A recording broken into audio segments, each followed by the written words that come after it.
I don't know who keeps telling Kamala Harris that it's a good idea to go outside when every time she does, it just never works out well for her.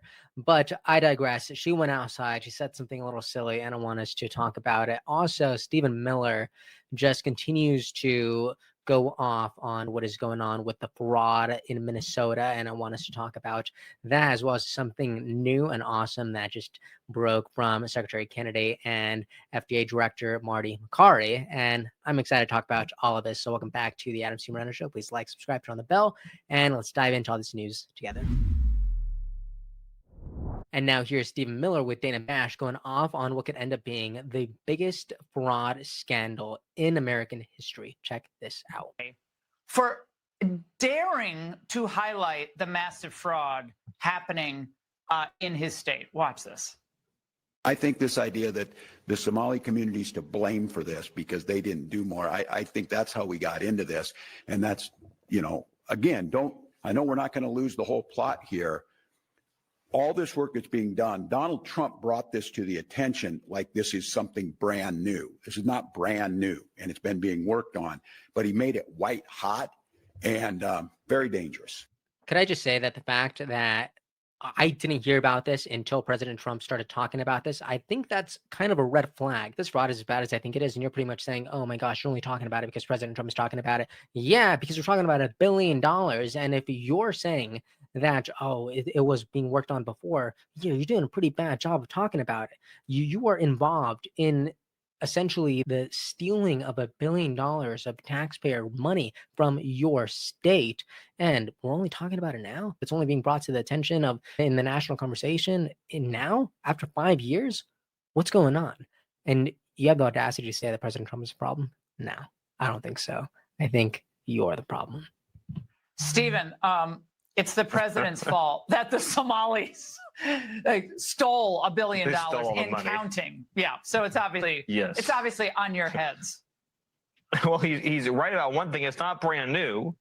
The Somali community has been engaged in massive, endemic, systematic fraud against the American taxpayer for years. We're going to discover ultimately, and we are in the throes right now of a full-throated, all-hands-on-deck federal investigation, is that the scope, scale, size, and sheer magnitude of the fraud eclipses anybody's worst nightmare. According to official government records, 90% of Somali households with children are on federal welfare. The real number is probably 100% because federal records always undercount.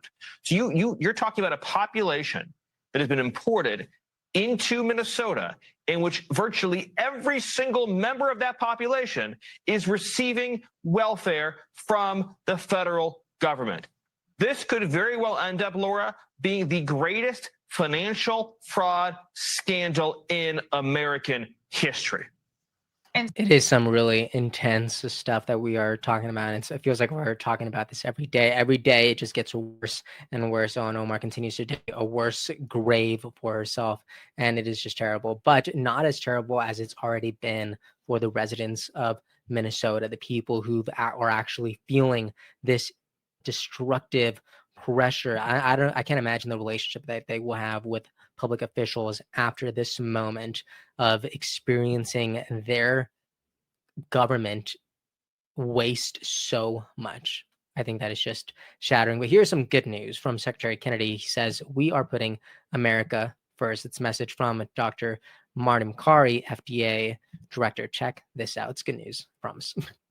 President Trump is bringing manufacturing back to the United States. The America First agenda is real, and it's actually happening. I'm here today at what will be the largest manufacturing hub for Novartis in the United States, a 700,000 square foot facility that is going to be built to deliver medications for Americans made right here in the USA. And we're going to continue to promote these efforts at the FDA. This is an exciting day, and it's working towards a common goal.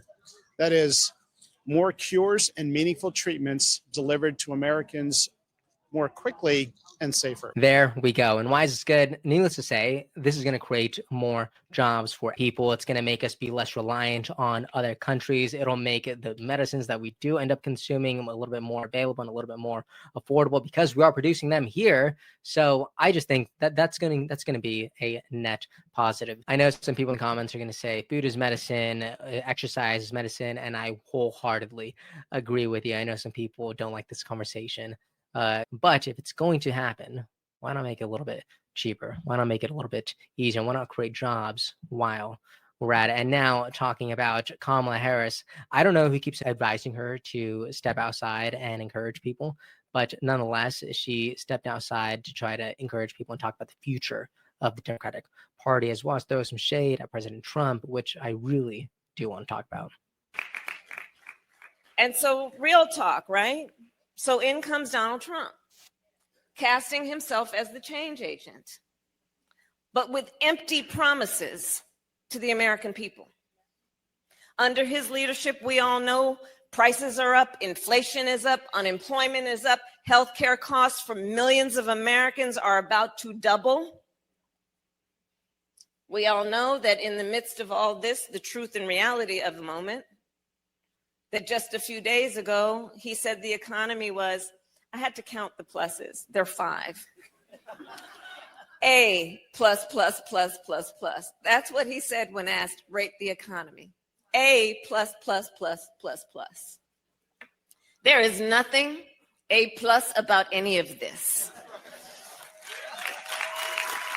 Yeah, almost unwatchable. I apologize for you guys to put you through it. But my hands are up like Kamala Harris here. I'm like, what are you saying here? Because you're talking a whole lot about Trump, but you're not talking about President Biden, and you're not talking about your own administration and how responsible you are. And I'm reminded of this post that I saw recently. It is from Democrat Senator Chris Murphy saying this is important, especially the part about costs going up because Trump is making them go up, and it's not because of natural economic factors. Right. And this graph is of U.S. electricity prices on average from 2014 to 2025. And look at this giant spike. So, of course, let's use some Democrat math here. This is President Trump's fault. Of course, because President Trump is president in 2025 and it's 2025 and it's skyrocketing. It's President Trump's fault, right? If you're a Democrat, the answer and the math is simple, but look what happens when you scroll down a little bit. One person says, here you go, fixed it for you. And things start to make a whole lot of sense. You can see the Trump era right here. Prices are very, very low. You can see the Biden era right here. And you can see the surge.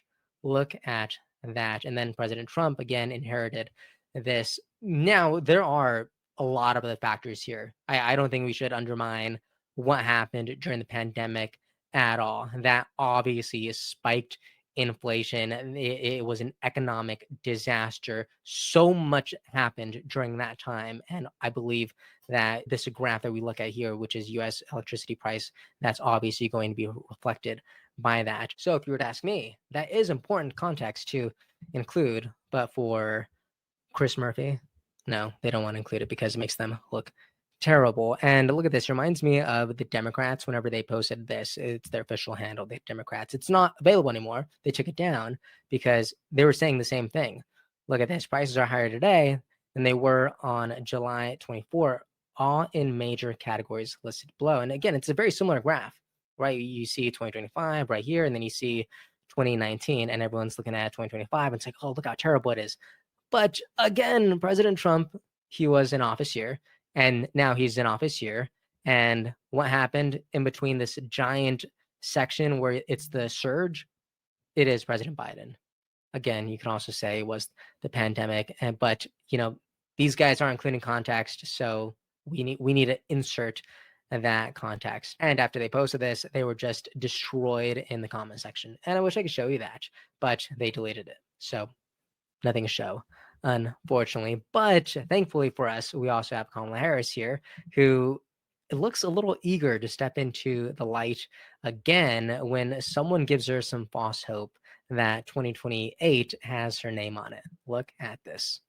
We must also have a clear vision for what comes after the midterms and then after Trump. We need to answer the question, what comes next for our party and our democracy?